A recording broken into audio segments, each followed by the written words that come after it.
The recently canceled podcast with Von Fry. Hey, how goes it? So, welcome to the 8th episode of the recently canceled podcast. I'm your host, Von Fry. Joining me is no one. I've got to wonder if anybody's even listening to this. You might be checking out on YouTube. Oh, hey, there's something with the subject I kind of recognize. Click. Isn't that really how YouTube goes? Oh, that guy's talking about Star Wars. I need to click on that. It's a 20-minute discussion, and he's going to be talking about the Star Wars. Ah, shit. Yeah. So let's take a moment to mention today's sponsor, Nothing. And, oh man, I just got off of text chatting Microsoft support because yesterday, all of a sudden, Xbox Live would not allow me to talk through my mic. I could hear people through the chat headset. I could hear the game. I couldn't talk. It was recognizing I had a mic. It didn't say mic not recognized. I didn't give that warning. Wouldn't let me talk. Go through all the troubleshooting, resetting the Xbox. Now that Microsoft wants to blame my router. It didn't matter how many controllers I plugged in or how many headsets. Didn't work. So screw it.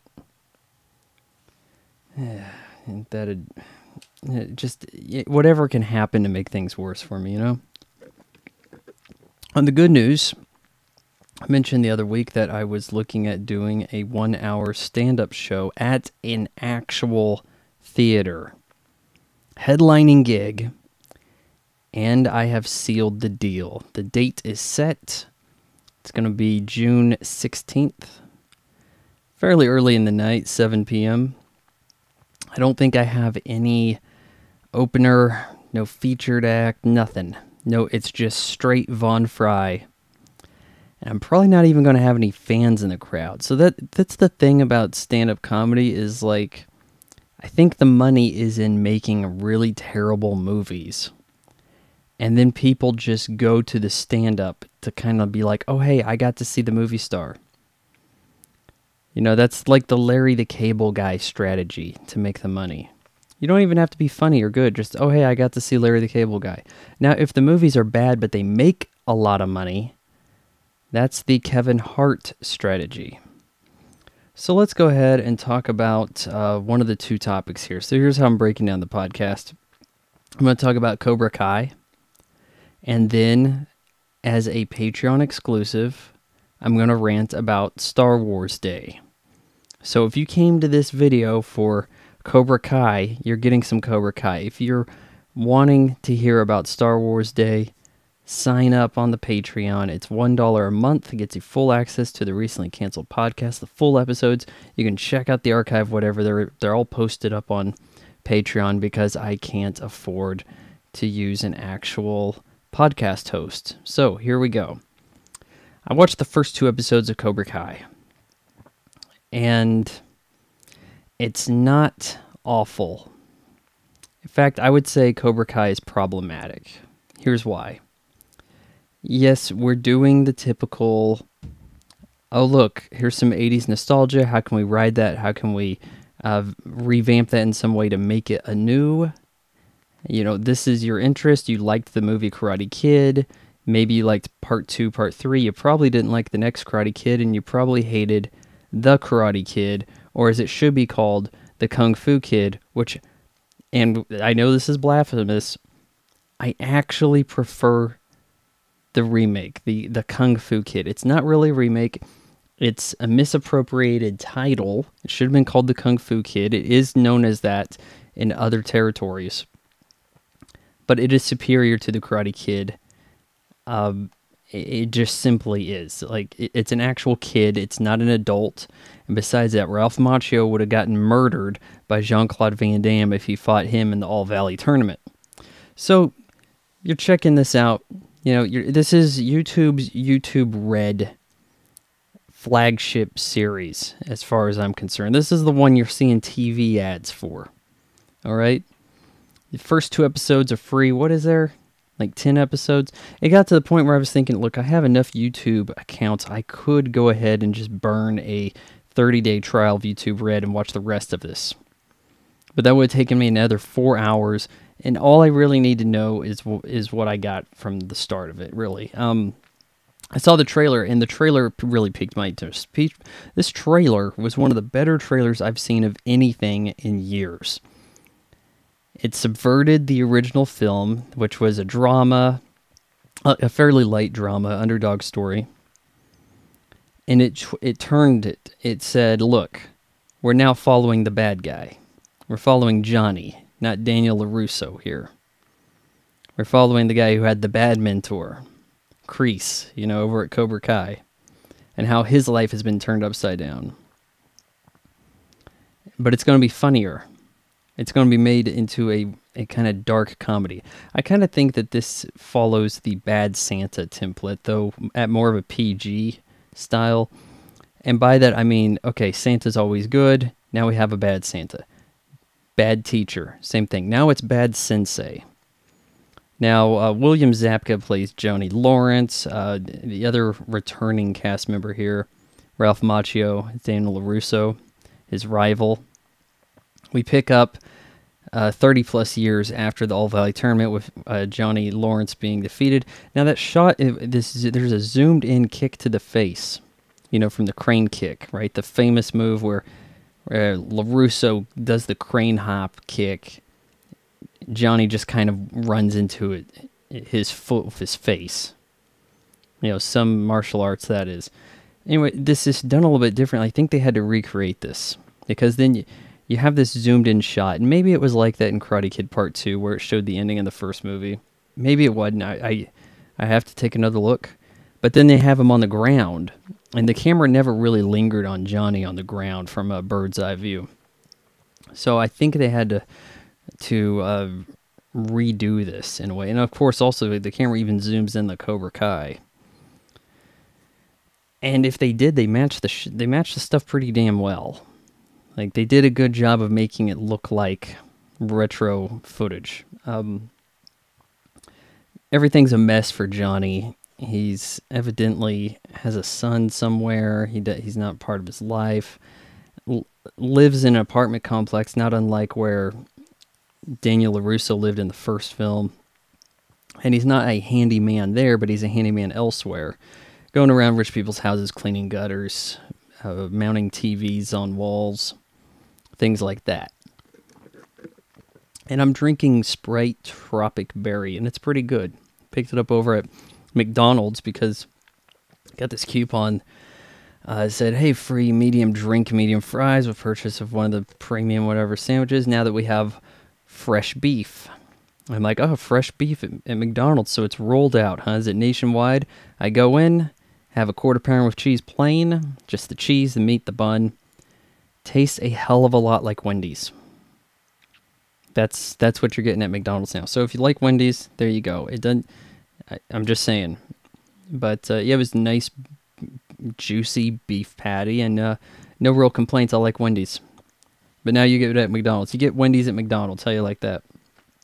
So, yeah, Johnny's going around. He's tooling around in this Firebird. Did he have a Firebird? This red Firebird in the original film? He might not have. He may not have, because I think this might be a later 80s model. He's listening to the music of the era, and everybody's just kind of creeped out by him and whatever. I don't know why he would necessarily do this, but he's eating pizza he bought that I would not buy at a gas station. Some guy just reaches in and hands this pizza to him, and it was gross. He just sits out on the curb, starts eating this, and then these kids come in and they're harassing this boy that lives in his apartment area. Oh, isn't that just convenient? The guy he kind of told off is like, kid, leave me alone. Like Han Solo. That's the kid getting roughed up by these high school kids. So he's like, hey, not on my car. And like, what are you going to do, old man? And then they kind of try to attack him. I can't remember who drew first blood, but yeah, he roughs him up, and then the kid's like impressed. And he's like, hey, you need to teach me how to do this stuff. He's like, no, you don't need to know how to do this. But his car gets wrecked later. some girls crash into it and he has to go get it repaired. And the place it ends up getting towed to is LaRusso's Auto Group, where they have the best prices in town. And Ralph Macchio, he's chopping up the prices and all this crap. You know, he's really playing up on you, remembering him winning the All Valley tournament. And every customer gets a bonsai tree. So he doesn't want to have to get his car fixed there, but really doesn't have any choice because LaRusso's willing to do it for free. He's like, hey, I owe you. I don't know if he necessarily owes him, but, LaRusso's being pretty nice about this. But he then sees that the Karate Kai dojo has been restarted at the strip mall, where LaRusso seems to be really bugged out. It's like, we don't need Karate Kai back. It wasn't you that was the bad guy, it's Karate Kai. And he's like, I'm not so sure about that. He restarts the dojo with some money Ed Asner gave him to like stay out of his life or something. I don't remember, with some reason to make him broke and then have money all of a sudden. Has that his neighbor kid? He's like his only protege at his dojo right now. But Russo shows up and it's like, hey, this is on, and it's like, oh, is it? And then it's like Johnny's willing to fight him. He's like, no, I'm not doing this. Nah, this is bad. I'm keeping an eye on you though. Episode 2, I'm trying to recall. I think that's the one where they met at the dojo, but or may not have been.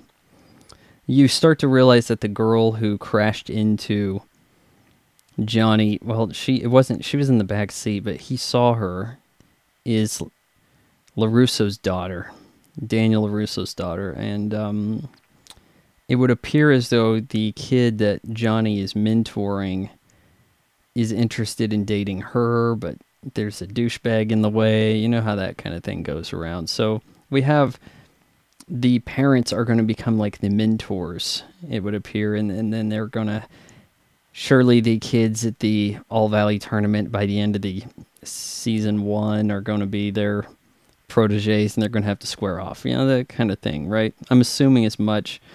Hell, you're probably going to comment below what happens, but, just be mindful of spoilers for anybody that hadn't watched it all. I didn't dislike it. I thought it was okay.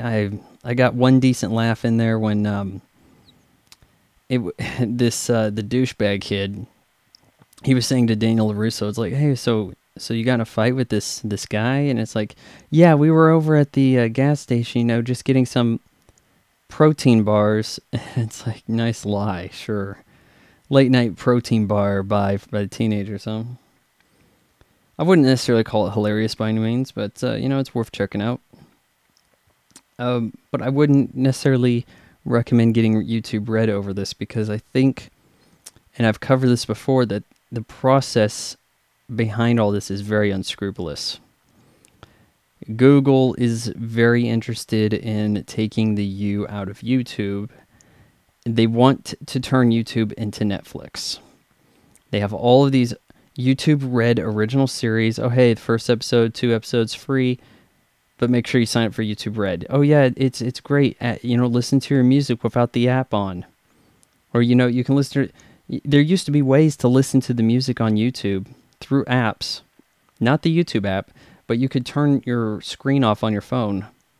But then they drop support for all that crap so that they can make you buy YouTube Red to do the same thing. Oh, but you're getting more than that. You have no advertisements, right? You're getting more than that. You get these special series.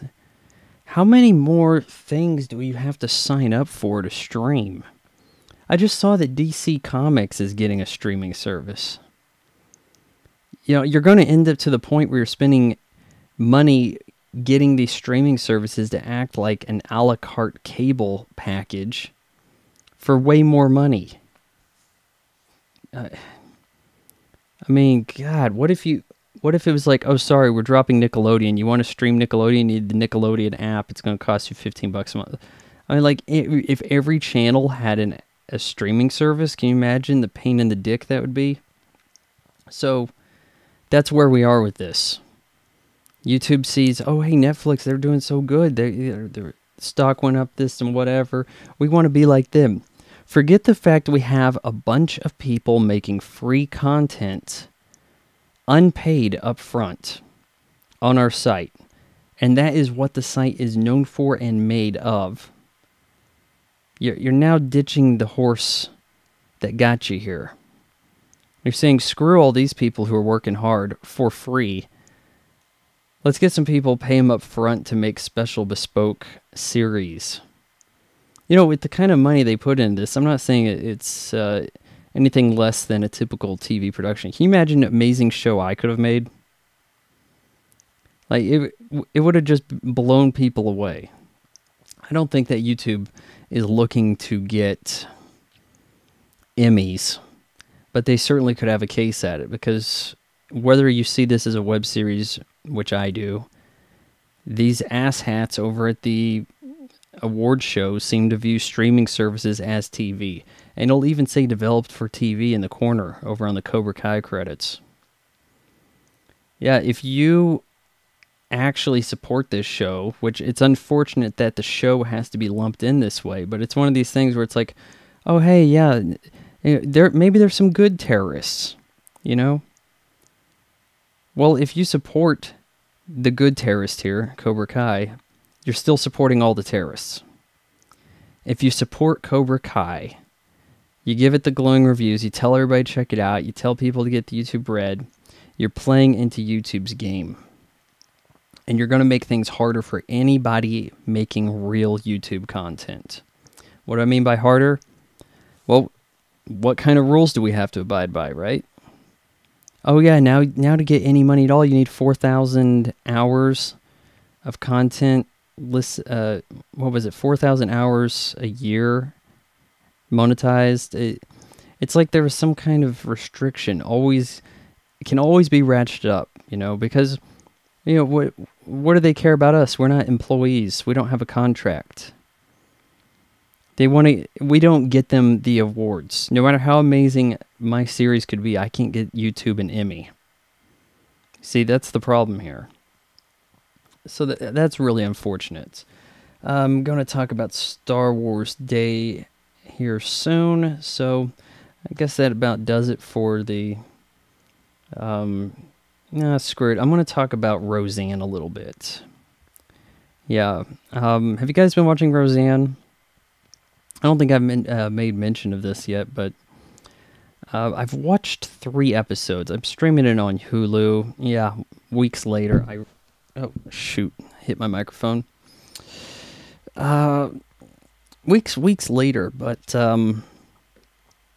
yeah, I've kind of just been catching up on it as I have time and without any commercials and whatever, because I pay for, well, my folks pay for the no commercials thing on Hulu. And it's really good. Like, I used to watch Roseanne back in the day, but I don't recall much of it. I mean, get Becky and Darlene, the daughters' names mixed up. Yeah, I remember seeing all the people on the show, all the stuff.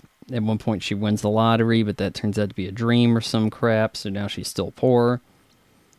I didn't remember her having a son named Jerry. I guess she had a baby at some point. I thought there might have been some babies or something when Aunt Jackie found out they won the lottery. She, like, left the kids at the house and came back to give them. But this kid's not around, and they just mentioned, oh, hey, he's off doing, like, Alaska crab fishing or something when he doesn't have any internet access. You know, something like that. But it's more than just a nostalgia trip, because I like the idea of the continuation here. You know, like Cobra Kai, it's respecting the people who've paid attention and saying, look, here's some more, not let's redo it. So I like where we have Roseanne now, and she's seemingly retired, but she has to be a grandma, and now she has to try to teach her kids how to be parents with a lot of sassiness. And the thing is that the jokes really hit. Like, there are not many things that I watch, be it a stand-up, movie, TV series, where I watch it alone while on an exercise bike with earbuds in and start laughing. But that happened here. Like, the zingers are coming fast and furious. They got a live studio audience who I don't even think is keeping up with stuff. At one point, Darlene's kid is like, "Hey mom, I'm gonna be late for school." "Oh, you better get walking." Like, there's just so much stuff going on that like people just kind of forgot about that. But then I didn't think, oh, maybe their school's in walking distance. But yeah, this it looks a lot like Roseanne. I think they changed a few things around about the house so that the camera's kind of moving about. The political edge was only really in the first episode, so it's like, oh, hey, if you're pro-Trump, you're going to like the show because Roseanne Connor is a Trump supporter. Aunt Jackie was with Hillary. It's kind of weird because I think that they went out of their way not to say Trump or Hillary. It's just your guy. Yeah, well, your person. Yeah, well, he wanted to bring back jobs, you know. Kind of thought that was the way they were going with that, but you know, it's obvious enough who they're talking about. It doesn't dictate the whole show. I watched 2 more episodes, and I'll watch the rest. And it wasn't about politics. It was like second episodes. The kid, there's this eccentric kid of Darlene. He dresses all fancy like some chick. Hey, I like to accessorize and wear a skirt and whatever. I mean, I don't. The kid does, but you know, they're talking about how he's going to get beat up and ridiculed at school and all this, and they try to take some steps to tell him maybe he shouldn't do that, but then does he need to be himself? And, you know, you have different philosophies on parenting here, but it seems like a lot of time went by, and we didn't really lose anything. Like, the time went by, the characters progressed, they grew, and they had a lot of time to think of material. So this wasn't just some series shoved out the door real quick, half-assed. Did I say half-assed? You know, concepts for plots and everything. Like, this was like stuff that was probably been on Roseanne Barr's mind for some time. Hey, how about an episode about this and such, whatever.